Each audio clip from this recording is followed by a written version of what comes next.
Ray, when did you come to Brentwood? Ooh, the year, early 50s. I'm not exactly sure when it was, 51 or 52, but I came there. Or it had to be 52. I came there right after I did some of my research in anthropological research in Latin America.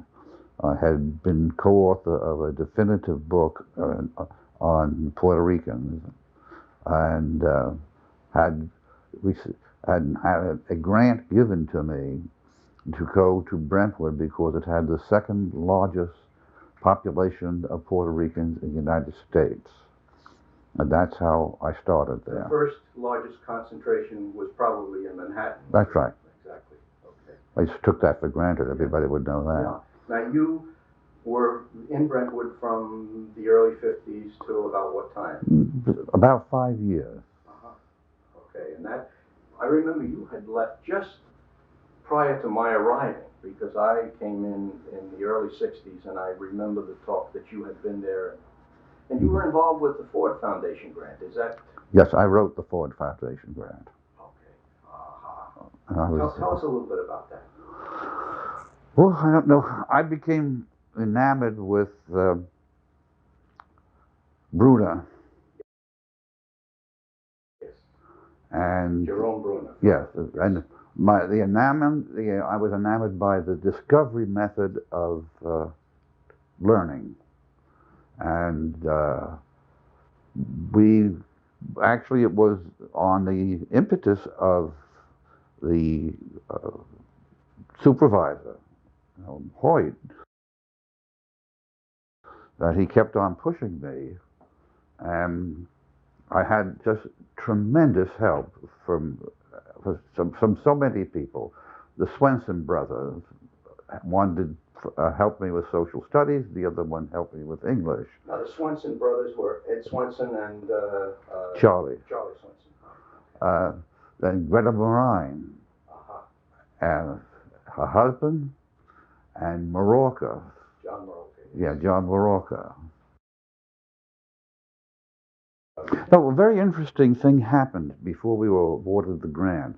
The guy who was in charge of giving out the grant sent us up to Yale to the Gazelle Institute. And of course, they had a completely different approach than we did. And he wanted to see whether we would stick by our guns. And we left there. We had been very polite, and she was just enamored with the people who came up there. Janice came up at that time. Janice became a help, not at the very beginning, but in the development of the program. A tremendous help, Ronald Janice. Really spearheaded mathematical change in this area.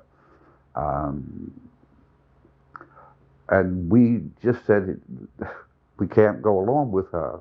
And that was the test of how much, I mean, it was presented to us that we would be collaborating with them and they would help us get the grant. But I just simply said two approaches cannot be put together. And that was the test. Mm-hmm. And after that, we got a grant. That was when we got. Well, I'm realizing as you speak that your work then was one of the part of the reason why I chose to come to Brentwood, and I'm sure it's true of many people who came at the same time I did, because Brentwood had a reputation at that time nationally as being one of the places where very innovative and creative cutting-edge work was taking place in the area of curriculum and so on. And your contribution was seminal to that. But before the grant was finished, I left because I didn't like what was Fresno was doing, and That's Vincent Fresno. Who yes, was, I really was very much disturbed by what he was making it into. How do I write a textbook and get money for it? Which, by the way, was the final evaluation by the Ford grant, that it was spoiled by this. I said, I cannot stay and have this happen and be director. And Hoyt did not support me at that point. And so I said, you have my resignation. He really asked me to stay, went as far as he could, but I could not because what he was doing was utterly impossible. He was trying to teach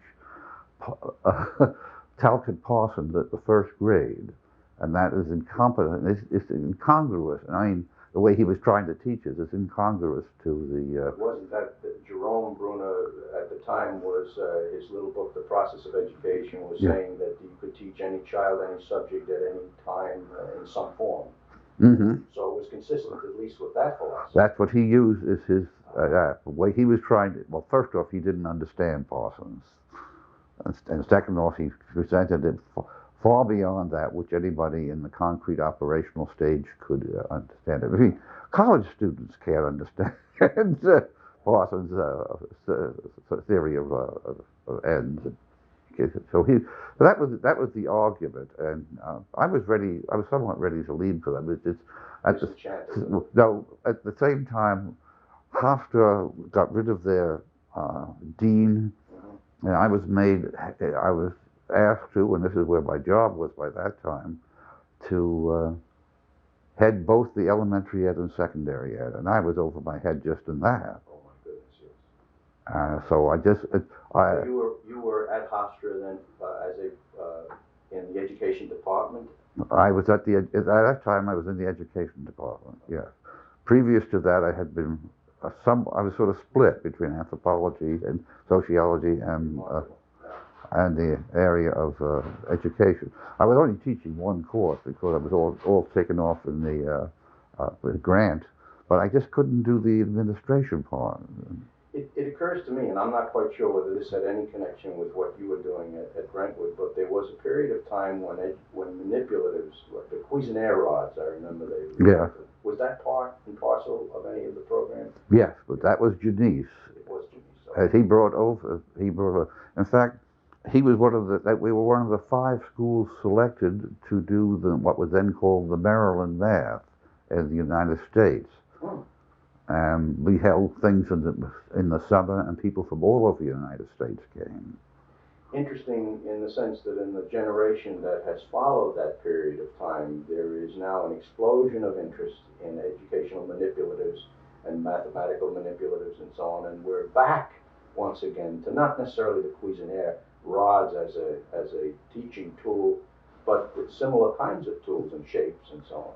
They got very much caught up with it and started to use the Cuisinart method of Gaetano method of learning to read, reading by colors.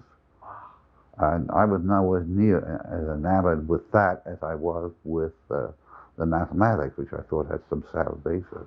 Now, was Ray Fournier involved at this point with Vincent Fresno and any of that work? Or? At what time? They would not at all contributed to the getting of the grant, but they came in after the grant.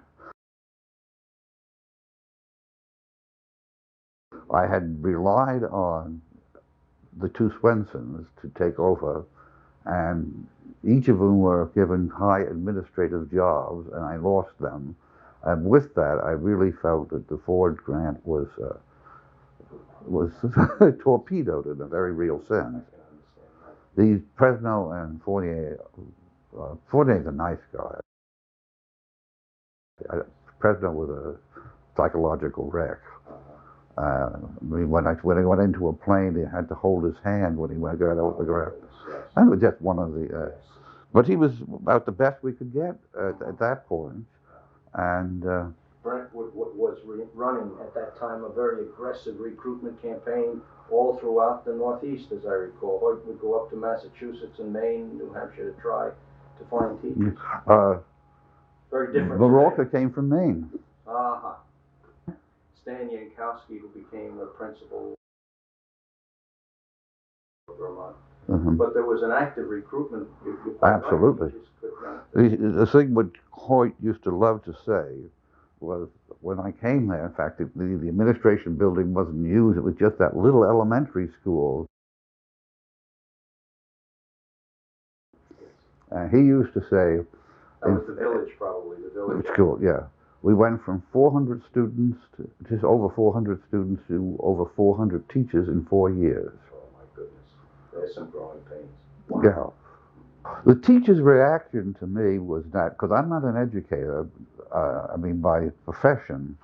But I can remember when I spoke to the teachers as we were growing in the village school, I set out certain rules which we were going to operate under. And one of the rules, which they had never really heard before, is that at any time a new idea was introduced that had thought out and willing to be put on paper, the old idea had to face a competition with it. The old idea just wasn't allowed to keep on going. And anyone who wanted to protect the old idea had to present the case for the old idea as well as the case for the new idea. I mean, at any time, I mean, if no one defended the old way, we would go to the new way. So they had to learn the old way really well. And I can remember there was a woman in there, a social science teacher, when she heard that, she said, "We have nothing to lose but our chains." They were just the interesting ones, the ones who wanted to do things were just enamored with this idea.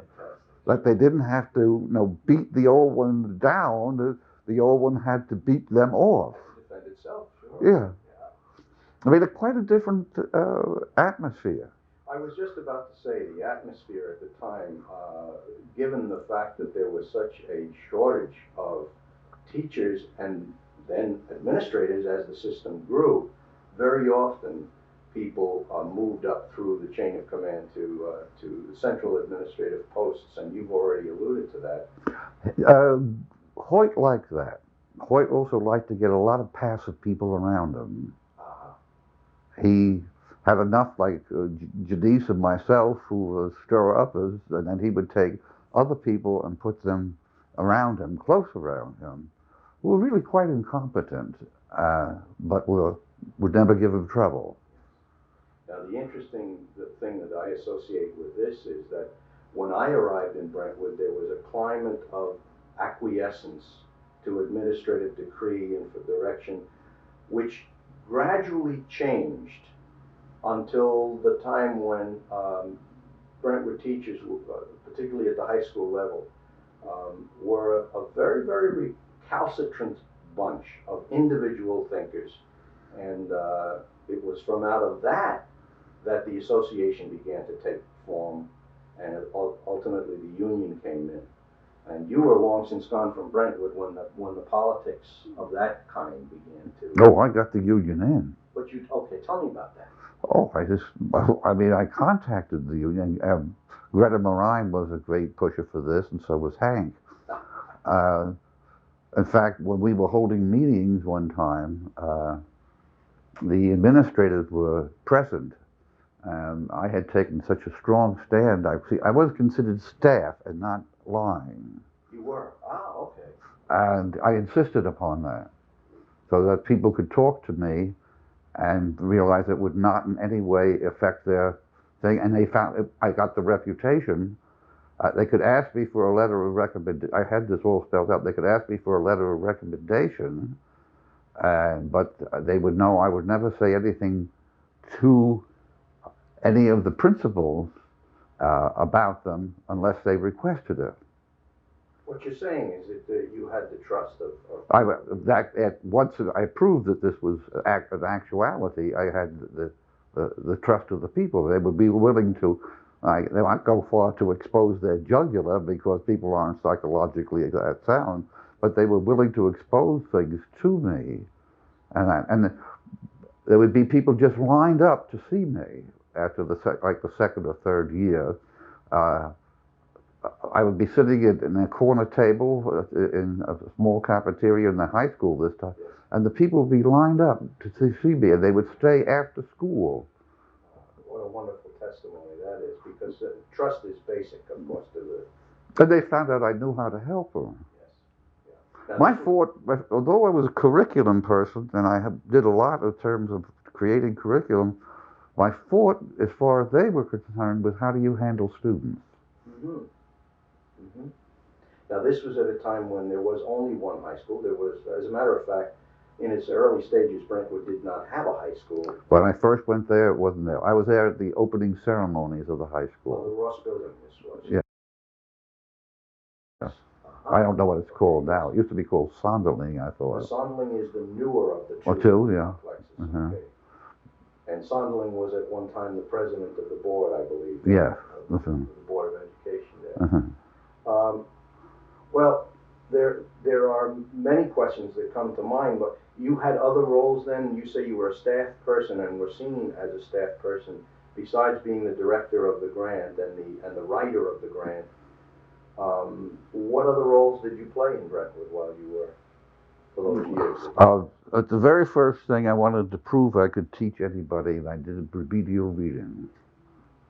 So you were a teacher as well? But for a short period of time, I think 1 year, I taught remedial reading and hooked this in. I was also head of what was called the special classes at that time. And that I insisted upon having elementary school teachers in the secondary school to teach these people who were so far behind. They were dealing with what was normally elementary problems. And that's when Morocco, Marine, and Kasna joined, and all three of them went out to be big people in Brentwood. Eventually, two of them became principals, and Hank went to college teaching. And we were close friends. Isn't that wonderful? Yeah, there wasn't the division then between the levels at that time. Well, in your case, there wasn't the division. Yeah. No. Later on, Sachs played an important role, but this is before. Lenny Sachs, who came in as a counselor at first. Oh, he did. Okay. And then I remember him as teaching a course of co-curricular activities at Hofstra. So Brentwood seemed to have many connections, certainly with Hofstra University. This was prior to it being a university. It was still a college at that time. But it sounds to me as if there were many connections to higher education with the people who were being brought in to the staff. Was special education, prior to its being given that designation then, developed a reputation that went far beyond the boundaries or limitations of Brentwood. I recall people coming from all over moving to Brentwood because of the quality of the program. The end of it was out of my control, but the beginning of it was these classes that I talked about in that one wing. Yes. People used to refer to it as special ed. It was primarily with a group of people who were what I call, culturally deprived, Puerto Ricans. And that wing was called the special ed wing. And they needed and wanted them for the hospitals too. That's one of the major places of employment. It was by design that the community was shaped. And then there was a large Polish contingent, which played right into my hands in one of the ways I tried to handle, which Hofstra became, before I was at Hofstra, I was still with Michigan, and Hofstra became, just wondered about this. We had wonderful, what we'd call racial equality at that time. But one of the things I did was a nice little trick, and that was I asked for, and I got, that football would not be the first, or baseball could be the second, but I wanted soccer to be introduced the first, because that would put the minority groups in a position of being visible. I see. All right. And that was not, at that time, that was more a European sport than Puerto Rican, yes. And the Polish. Well, I remember the Polish, the biggest star in soccer was a Polish boy. And they represented the minority group, and they became that. Jankowski was very angry at that, but he always maintained that he was the football coach at that. He became the football coach, and he built character. Tell me, are there any other names or incidents that come to mind from that period of your life? Because as you say, it was a dynamic experience that lasted about 5 years before you hopped to well, we went into a different type program in kindergarten and first grade, we did a program which coordinated physical activities to reading skills. It became very popular afterwards. As a matter of fact, today it's still popular. I don't remember the author of the book, but it was a program out of Philadelphia about teaching your child to read, and it's exactly first. That's right. We know we were coordinated with them. We were in touch with them. Is that right? I also had an oculist who I can't remember his name right now, who worked with us to make sure we did a lot of stuff with making sure the eyes were being trained to do the new demanding work of reading print. Amazing. Everything old is new again, you know. Uh-huh. And this program, we got a grant for that. This program attracted a great deal of attention. What was very characteristic of Brentwood in that time is that we really went around 12 months in one sense. We didn't have the students there in June, July and August, but we kept on giving things. Gaetano and Janice gave stuff on the math, and the stands would be full because they were, and he did Maryland. We gave stuff on this perception program, and the stand would be full. I mean, all summer long, people were coming to talk about, to see what was happening at New. And we were the first school that I wrote a grant for the New York State to test the new type of grammar. And out of that came the Marine book and Postman's book, who came from NYU, Postman, who was the professor, on discovering your language. And we tested it. I was told by the guy who was the head of it at Albany that what he liked so much was I had classes taught with traditional math, traditional grammar by an advocate of the traditional grammar. His name was Gray. I had the other Marine teaching the ones who were... Is that Charlie Gray? Yes, Charlie Gray. Mm-hmm. You know him? I remember the name. I was before a little bit. He left just as I was coming in. So Wonderful guy. Bright. He and Marine were equally bright. Let's put it that way. I can remember we had I used to drive a Volkswagen, and the two of them would frequently be in the back, and we had wonderful times over pizzas. It sounds to me that there was a closeness at that time too, and a dedication for you to describe almost a 12-month program that with a community that obviously had an interest in education and what was going on, that came in, that were responsive to your giving, to the generosity of time. And this was at a time when teachers' salaries, I just want to mention this briefly, teachers' salaries were probably in the $4,000 or $5,000 bracket. I think that would be right, but I can't be sure of that. Yes. I can remember my first job, I got $3,900 for a year, and the garbage collectors got more. That was along this line. I mean, it was just people like that. But you say the community. I was smart enough to make sure we did role playing before any time exposing ourselves to the community. And one of the first things we were going to introduce was the so-called new math. And there was a great deal of opposition to it. Don't think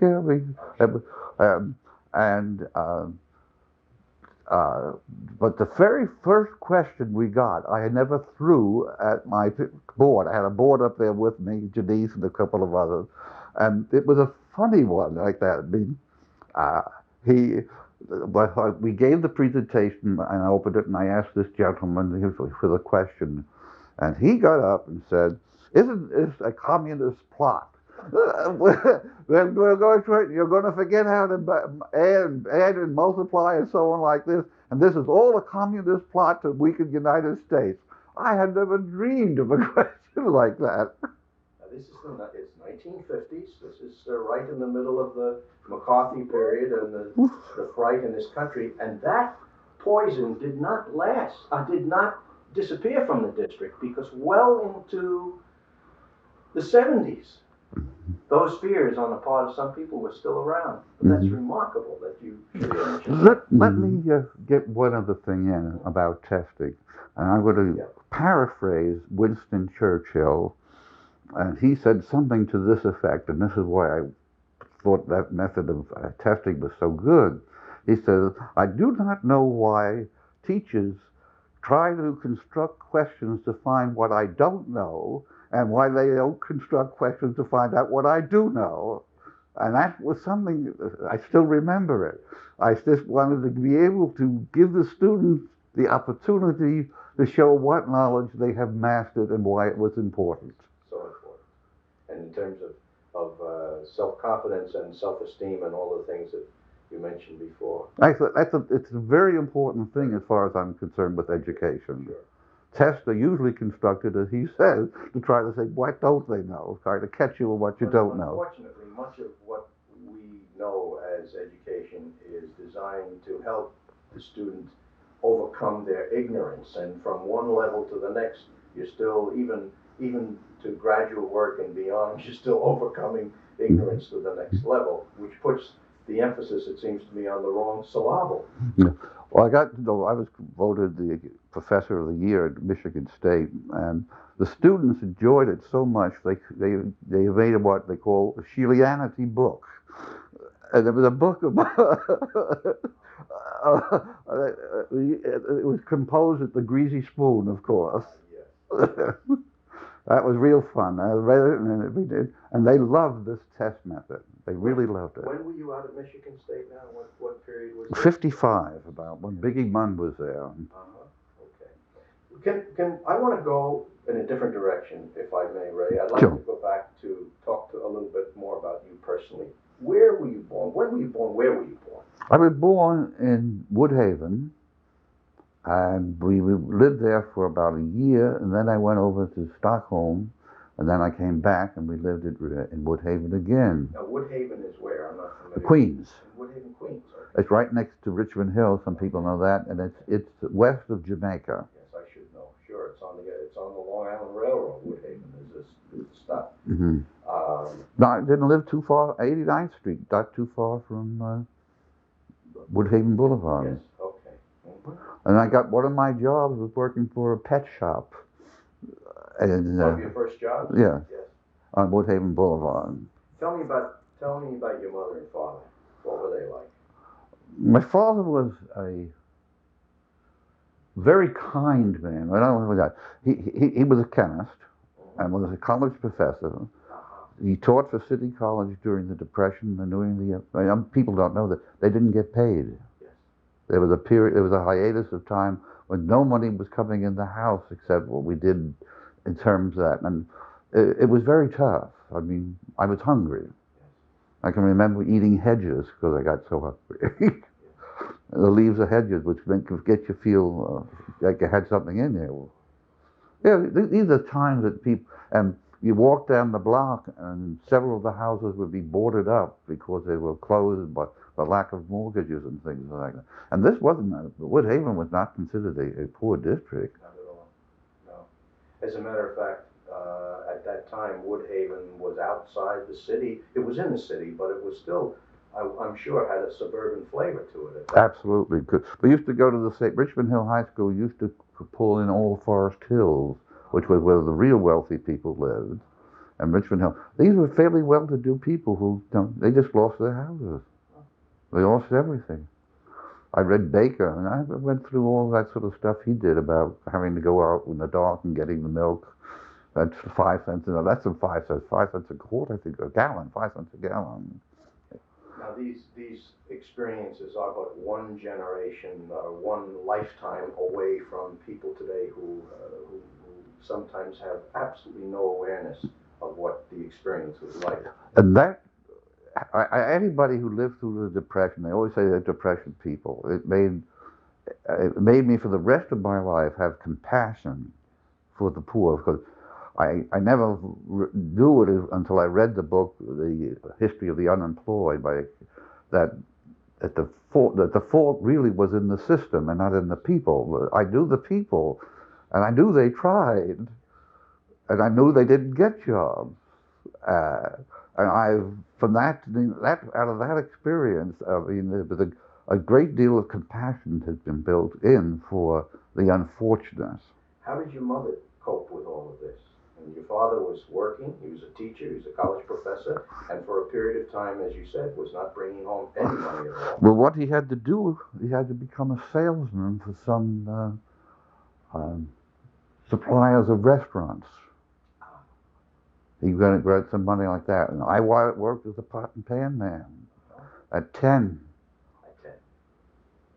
No, that's not right. 12. At 12, I was working in a local diner.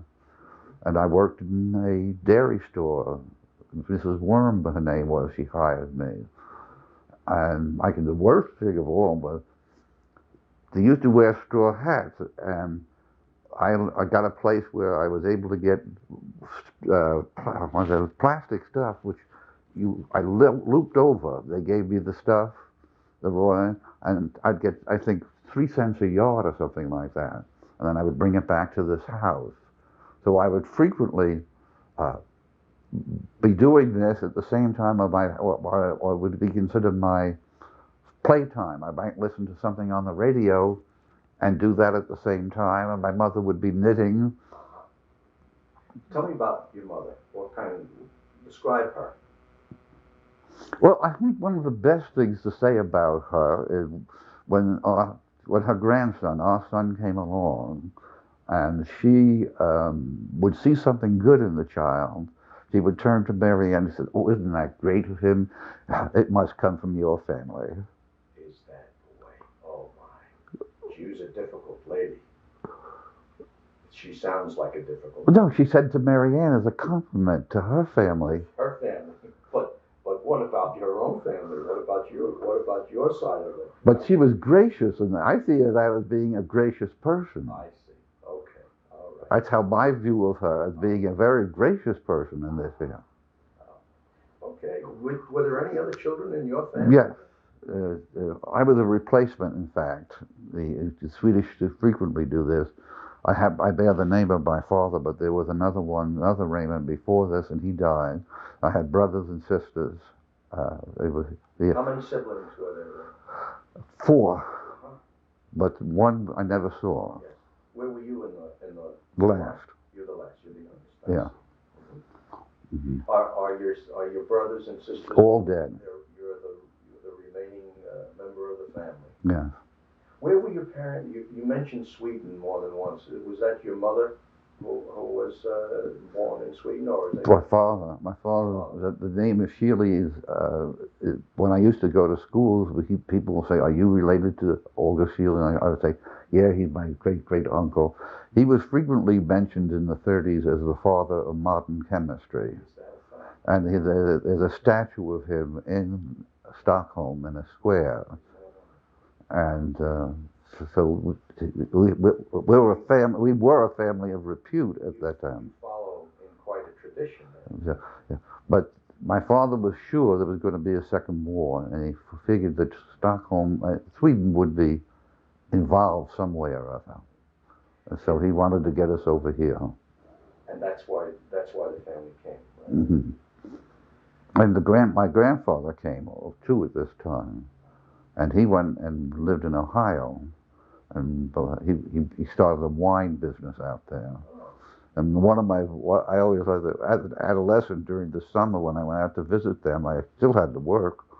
I worked in a cooperage. I was a bunghole driller in a cooperage, which means you put the hole inside of the barrel. The barrel was the wine barrel. That's right. That seems to me to have been one of those occupations that has been replaced with high-tech equipment. You have told us about some of the memories that came out of those Depression years. Are those some of the earliest memories you have, or what are some of the earliest memories that you have? You and I were sharing last week. We were talking about memories of the World's Fair '39. Yeah. That's one of my earliest memories. Because I was born in '37, and so I have very vivid memories of the fireworks display and World Well, of Tomorrow. one of the most startling things that deals with the same thing that I talked about a bit, the depression.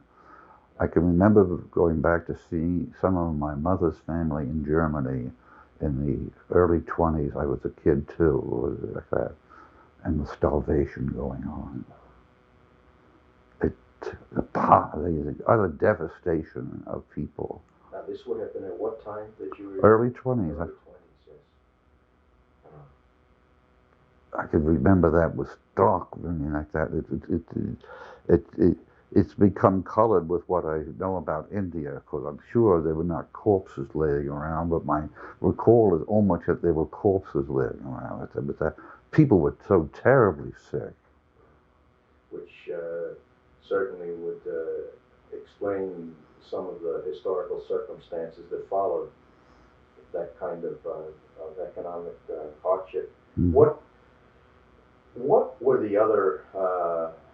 Did you have other adult attachments besides your mother and father? Were there some significant adults in your life that you attached to that you recall? My uncle, he was he was a painter and head of the Department of Art in Michigan State, which was the second place I went and got and taught. And it was I was there. Loomis asked me to come in because of my South American experience. He wanted to develop the South America.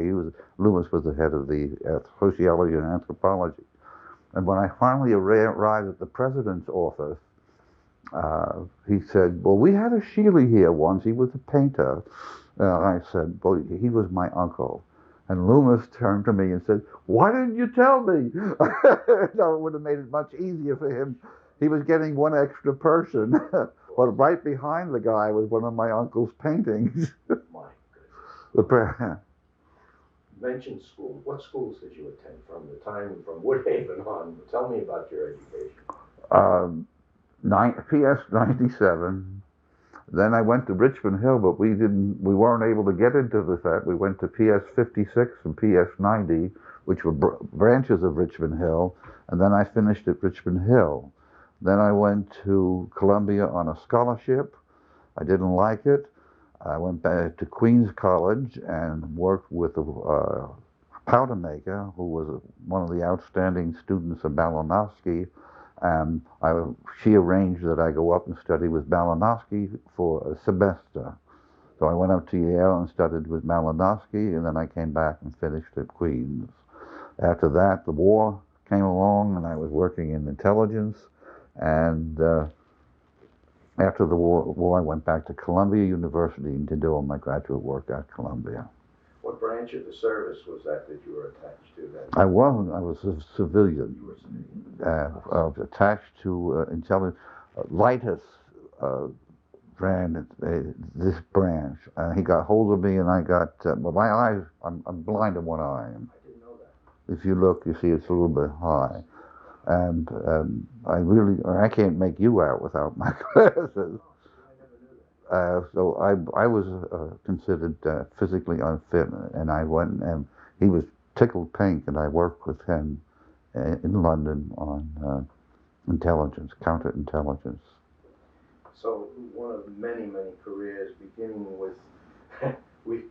with a humble public school education, as so many successful people have had. What were your subjects in those early years in high school and even before that you had an affinity for? Were there some subjects you liked more than others? It's always social science. It was always that, and psychology are the two. I used to get kidded when I first came over here. At 97, when they write about people like that. Well, and when I graduated from 97, I said, "There's Ray Scheele with his Bible, Sweden the Middle Way." It was a book called Sweden the Middle Way, and I was always advocating that we should do that in this country. That was by Marquis Scott. And then when I was at high school, they said this similar thing happened. When they wrote about me, one of the things they said that Ray Scheele is getting off the airplane with his very popular book, My Life in Politics, or The Politics of My Life. I was a fool-letter man. A 4 letter man? Yeah. 4 major letters. Tell me, where did you do your higher education? Was that at Queens College that you Most of it, yes. But the Columbia is where I did the graduate work. Oh, I see, okay.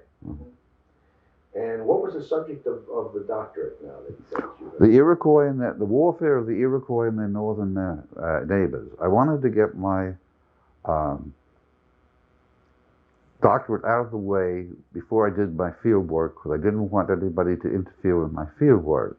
So I did a literary one, and I was able to establish a very nice thing, which made somewhat of a reputation. And my book was held up, my thesis was held up for future people who couldn't get grants and go out and how to write a literary or historic one.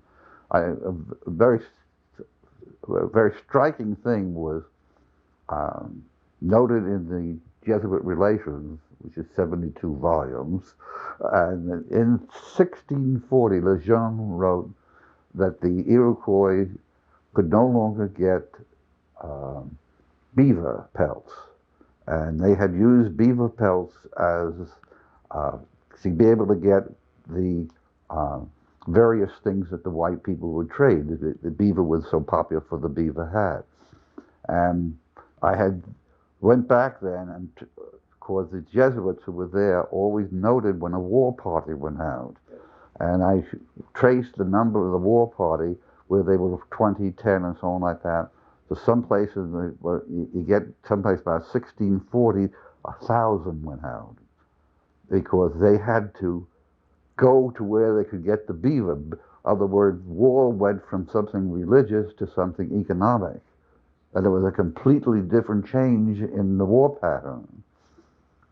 Now this was all under the heading of anthropology. That's right. The focus Yeah. of your work.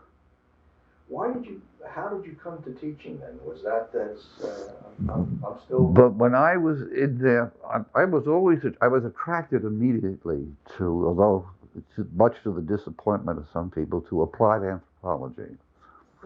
And why do you say to the disappointment? I was considered the brightest student that Julian Stewart had. Actually, Eric Wolfe became the one who became famous for it. And he always thought I was going to contribute to the theoretical part of anthropology. And my own inclination was just the opposite. So again, taken to how could I help the poor people? It ran. When I was in college, I went with Powdermaker down to Mississippi about the blacks and was beaten up there. And when I came back, I went up to Peekskill with Paul Robeson and got beaten up. Now tell me, explain. When I once got into applied, I was loaned out to the Pan American Union, and the Pan American Union sent me down to the Inter-American Institute of Agricultural Science, where they gave classes. And I was the only gringo who taught in Spanish. I didn't know Spanish when I went there. I took Spanish in college, but I was a miserable student in Spanish. And I started to teach, and the people who came there were agricultural extension people. And that's what, and I taught them how to analyze socially the community so that they would be able to work more together. And then I became quite known in some circles because I was able to devise a method whereby you could take the chickens that they had, eradicate them, and have an agricultural person find out what type chicken would do best in these rural communities and how to introduce them without it getting all mixed up and without doing that. So that affected the protein content of rural communities.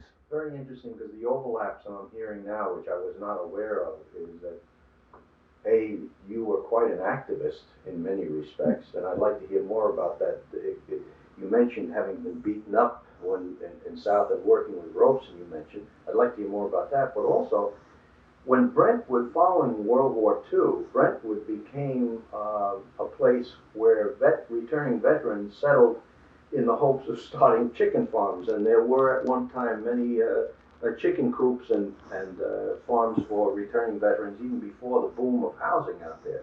And it struck me that how many dimensions there are to your life that I knew nothing about. In fact, prior to it becoming popular, there was a place in education where what was done in extension work, agricultural extension work, was used as a model for how to work in schools. And I had worked with some of that, which I was familiar with because of a previous work. Uh, uh, I had worked somewhat with that there in Brentwood, but I had really nothing to do with the agricultural part of Brentwood. Um, I just, I just let them be aware of it. And a book came out slightly after that, a pamphlet, one of those 100-page books, what I mean, on how to apply this to education, especially adult education. How were you personally, though, the victim of violence? You mentioned that you became you were beat up. Where and when did that happen? Why was? Well, that's pretty late. It's after I had worked in Puerto Rico and done somewhere. I think maybe it was after most of my work in Latin America. I find it hard to date, but uh, but it had to be before '53, I think. Yeah.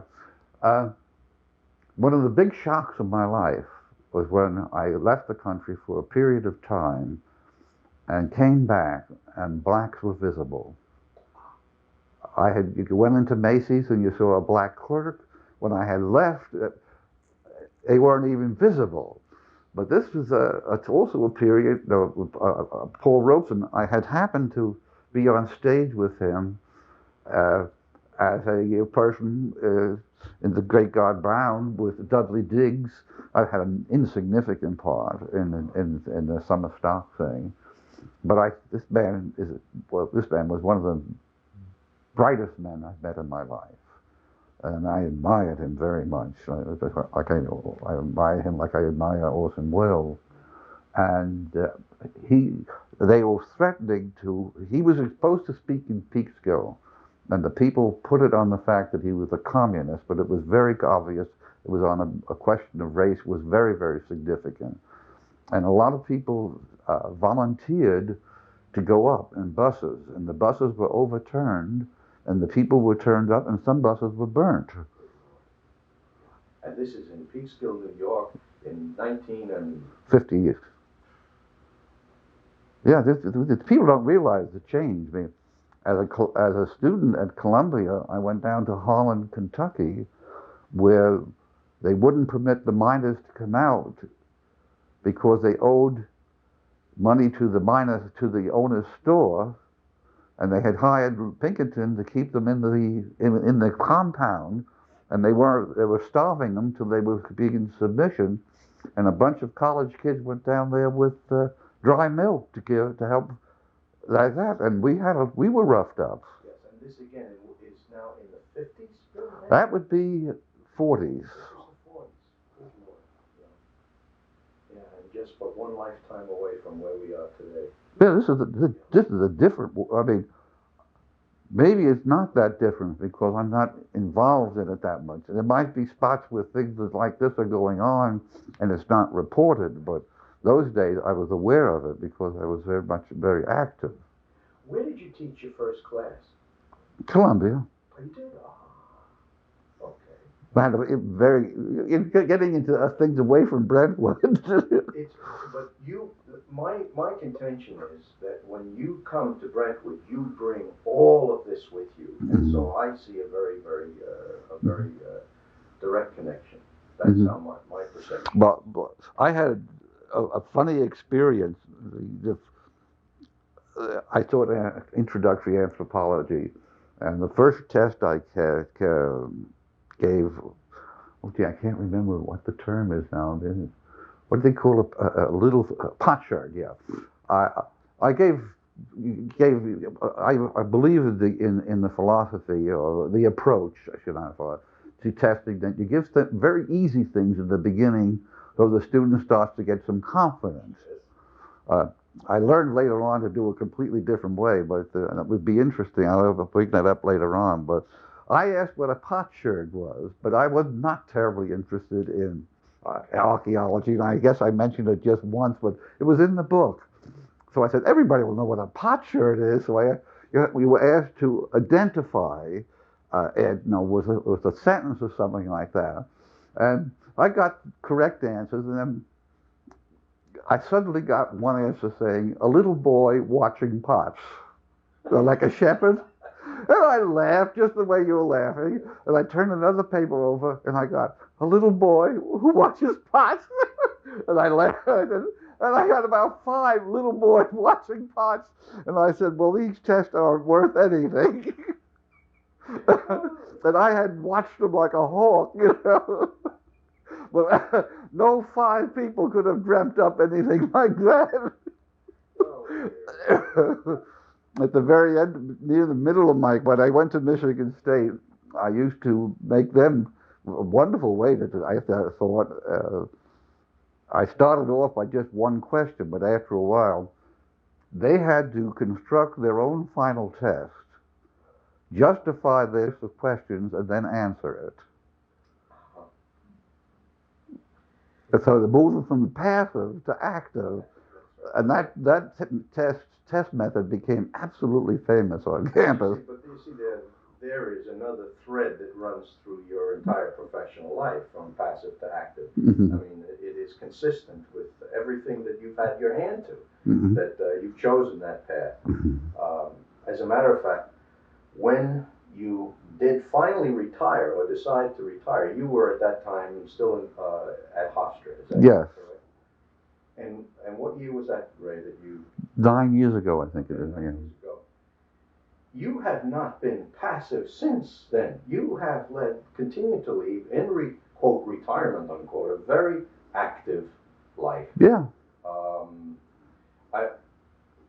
This is an opportunity perhaps to ask you about your theatrical connections and your background, because I know you have since become very, very active.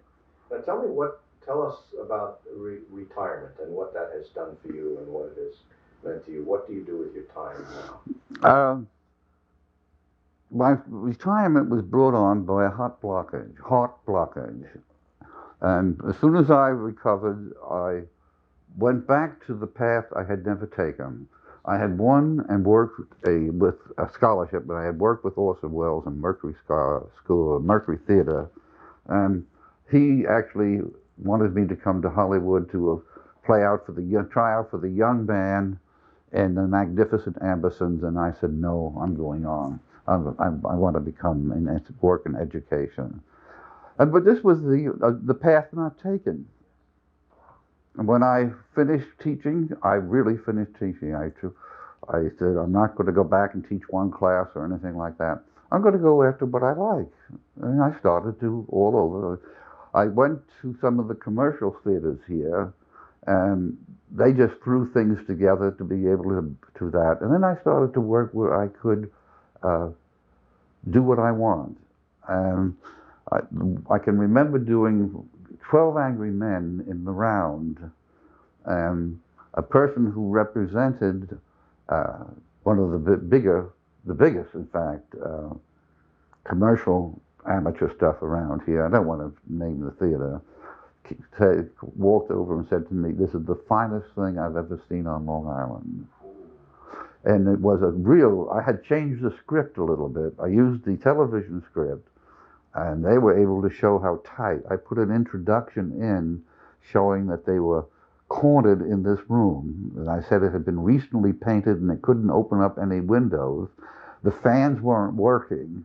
So I created an introduction to get that feeling of being cornered in a hot place. And then I did a very nice thing at the end. You know, the play starts off with only one person saying he is not guilty. And that person in the movie is Henry Fonda, and he becomes the hero. Well, I changed the play quite a bit in terms of where I was going to play it. And I made number 4, that's the martial role, the hero. I made the central theme was the jury system we have in the United States somehow or other survives with there's honest people on in the jury. And he was the test. Had no neurosis. I mean, you remember the picture now? Marshall had no neurosis, and he's the one who changes. And the definition of a hero is the one who really changes. Fonda doesn't change. I mean, the number 8, that never changes. But I made everybody pay strict attention to anything that 4 said, and made 4 the cynosure of it, so that when he's convinced, it shows that the jury system works. Now that gives a completely different slant at either the TV show or the movie. Now this was in your capacity as The director. director, yes. So when you came back to theater, you both performed and directed. That's right. And what I did at the end, see, I had everybody write guilty or not guilty, and all the things are brought together. And then the guy who Lee J. Cobb role, when I found, I make him grab up the not guilty ballot and tear it apart and throw it down, a great big thing. But the other 11 guilty stay on the table. And when the jury went out, I had the foreman, the custodian come in, not the custodian, clerk. The clerk come in, pick up guilty, guilty, guilty. I knew the kid never had a chance. And what an ending that was. You can see what that does to the play? Because that's the way he felt. Then, the thing that I really liked about that, when they came out for the second act, every night the audience applauded them. That's a real achievement. Now so this is a very time-consuming endeavor. Sure. With how long from inception to production? Oh, that's hard to say. I had played roles in it before. And I'm just handling some of my things. There's a vague possibility we might do something in Hawaii, and I would do 12 Angry Men because I've done so much with it. So I've worked on that play for years. You're intimately familiar with the play at this point. Yeah. Now you mentioned to me the other day that you had recently performed a role that you once did 50 years ago. That's right. They revived the play by Aaron Rand called The Night of January 16th. And in it there's a role which is crucial, but probably one of the shortest roles in terms of line.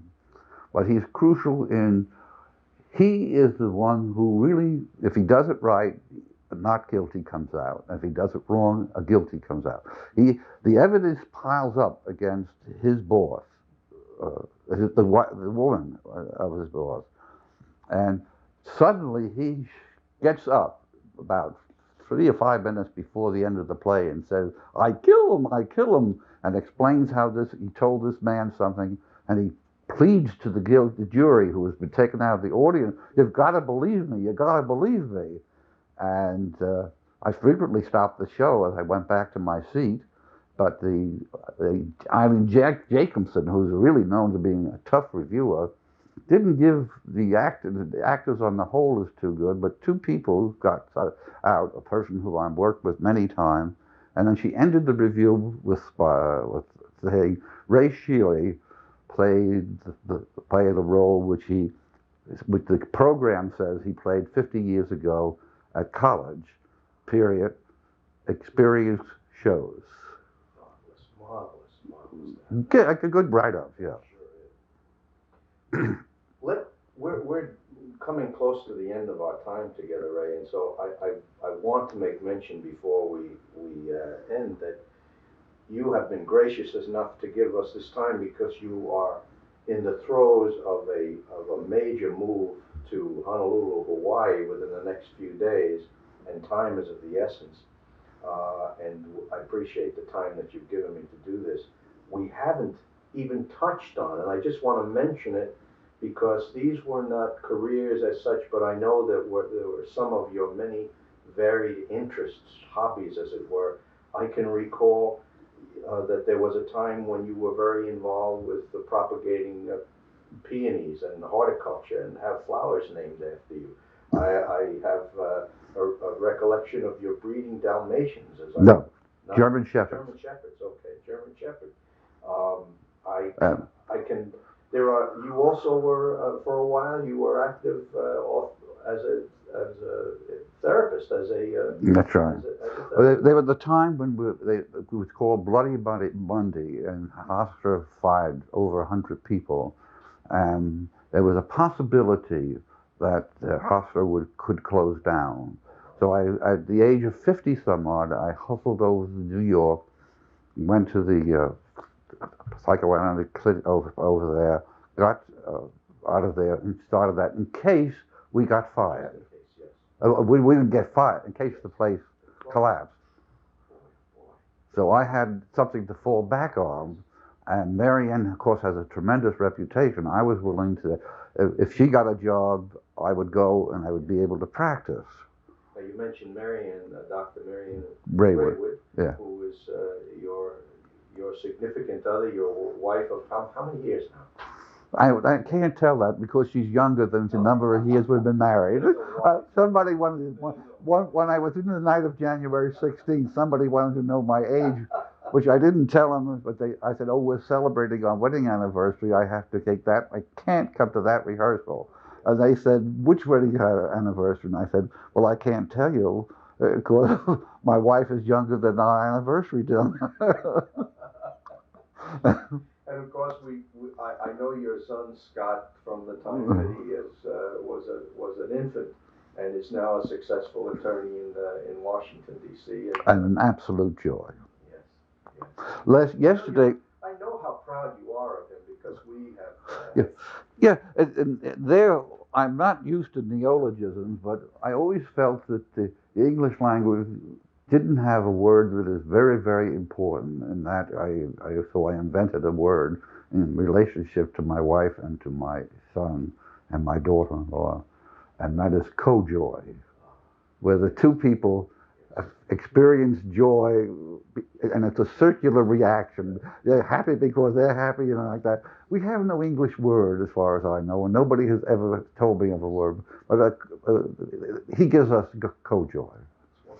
And this was somewhat that because Professor Smith, yesterday Marianne was honored at the Philosophical Association at Rutgers, and people got up and spoke about what she had done, and he mentioned how wonderful the retirement party was at Hofstra, and he said, never have I heard a child praise a parent as much as Scott praised Marianne. Yes, it was touching. It was really beautiful. Mm-hmm. I hope you have video memories of that occasion as well. Mm-hmm. And his wife is a lovely person, and he is so fortunate to have been able to bring. Yeah, she did get that job. She is now attorney for the House, one of the attorneys for the House of Representatives. Marvelous. Well, as I said, we haven't even touched on all these other dimensions of your life, because time is of the essence in more ways than one. Nor have I talked to you about Marianne, with whom I first built an association as an undergraduate, and have maintained my love and connection with all of you since our first meetings. Well, I'd like to go back to Brentwood and say something there, and that was Brentwood always had a split. There's no question about it. And Hoyt was always willing to go out and try new things and let you try new things, and that was great. But he took it. I'm going to name a person. He made Weaver principal of the high school, and he was the epitome of the opposite of what I stood for. And he had a smaller clique in the school all the time. I remember one of his cliques. We went fishing, and he brought me to his home, and he had a kid in a playpen, and when he told the kid to sit down, he didn't sit down. He took a pointer and hit the kid's knuckles over what he was holding on, and this dramatizes what Weaver tried to do to the profession there. Yes. You know him? He was the Mm-hmm. When I came to the high school, and I learned very quickly who my boss was going to be, if you know what I mean. Mm-hmm. Yes, I'm familiar.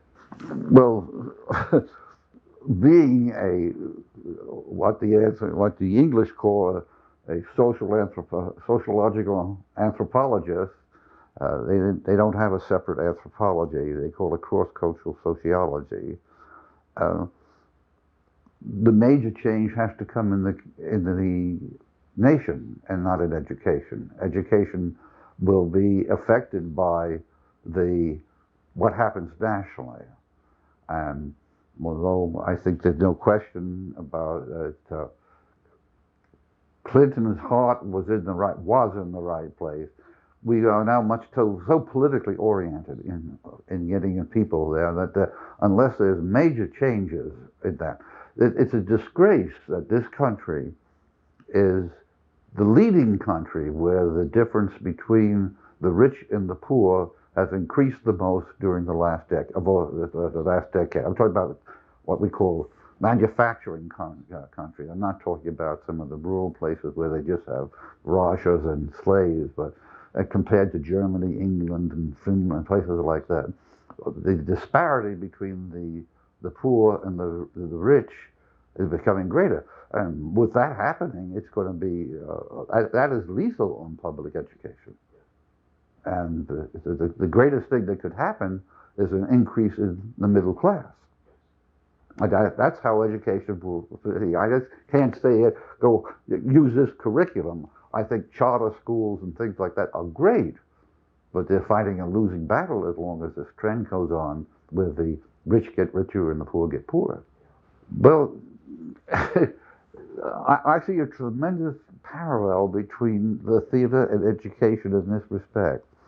Clerman, who's one of the great figures in the theater, because he writes so clearly, talks about the need to bring a tremendous background to directing. And I think the teachers have to, the strongest advice I would have for teachers is to become very sociologically sensitive and psychologically sensitive. It's almost, there's an old saying at one time which referred to elementary school, and that was, you get the students interested and then step aside. And it's through this knowledge of sociology and psychology that you're going to be able to find those things that will make the student interested, and then he'll lose you, in fact, if he becomes such a specialist in the field. Thank you, Ray. Thanks a lot. Okay.